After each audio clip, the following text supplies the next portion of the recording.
Assalamualaikum warahmatullahi wabarakatuh.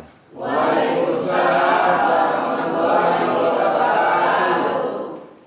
Alhamdulillah. Alhamdulillahilladzi arsala rasulahu bil huda wa dinil haq liyuzhirahu 'ala ad-dini kullih wa kafa billahi syahida. Asyhadu an la ilaha illallah wahdahu la syarikalah wa asyhadu anna sayyidana Muhammadan abduhu wa rasuluh la nabiyya ba'dah. Allahumma shalli wa sallim wa barik ala sayyidina Muhammadin wa ala alihi wa sahbihi ajmain. Amma ba'du. Para pemirsa Cahaya Hati Antv yang berbahagia, yang dimuliakan Allah Subhanahu wa taala, bahwa ilmu dan amal, karena ilmu dan amal alam semesta ini diciptakan.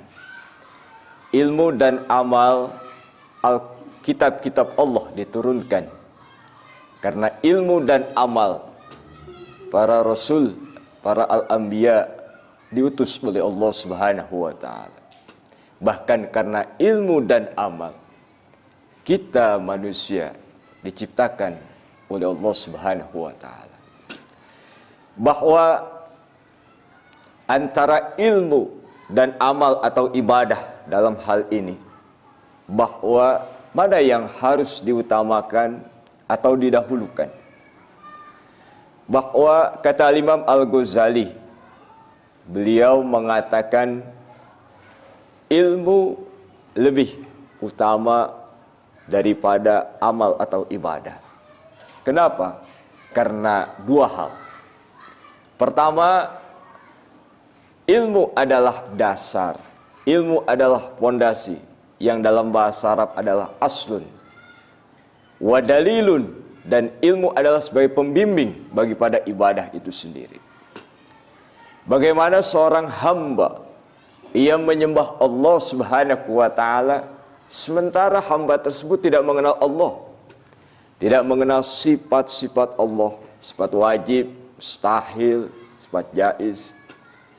Bagaimana seorang hamba beribadah kepada Allah tapi tidak tahu tata cara ibadah, tidak mengenal ketaatan-ketaatan yang harus dilakukan, dan tidak mengenal larangan-larangan yang harus ditinggalkan. Bagaimana seorang hamba ibadah tanpa mengetahui hal itu?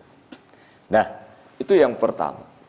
Yang kedua, bahwa ilmu lebih utama daripada ibadah atau amal.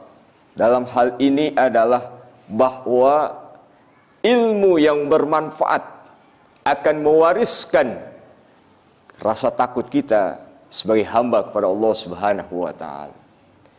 Ilmu akan melahirkan kita mengagungkan Allah Subhanahu wa taala. Kita akan menyegani Allah Subhanahu wa taala. Jadi bahwa ilmu dan ibadah, maka seorang hamba harus beribadah berdasarkan dengan ilmu. Seorang hamba ibadah tanpa ilmu, maka kata Imam Al-Ghazali, lebih banyak rusaknya dalam ibadah tersebut ketimbang selamat atau sah atau baik atau diterima oleh Allah Subhanahu wa taala. Oleh karena itu, para pemirsa Cahaya Hati Antv yang dimuliakan Allah, mari kita menuntut ilmu lebih giat, lebih semangat, lebih tekun, wabil khusus ilmu-ilmu yang mewajibkan kita atau yang menuntut kita untuk ibadah kepada Allah Subhanahu wa taala, agar supaya ibadah kita selamat, agar supaya ibadah kita diterima oleh Allah Subhanahu wa taala dan dicatat sebagai amal, catatan amal soleh di akhirat nanti sebagai bekal menuju perjalanan akhirat yang cukup jauh. Para pemirsa Cahaya Antv, Cahaya Hati Antv yang dimuliakan Allah Subhanahu wa taala, bahwa keterkaitan ibadah kita kepada Allah tidak bisa lepas daripada ilmu, terutama kata Imam Al-Ghazali. Pertama, ilmu tauhid. Yang kedua, ilmu tasawuf. Yang ketiga, ilmu fikih. Mudah-mudahan Allah berikan kekuatan untuk menimba 3 ilmu tersebut. Demikian, mohon maaf lahir batin. Assalamualaikum warahmatullahi wabarakatuh. Waalaikumsalam.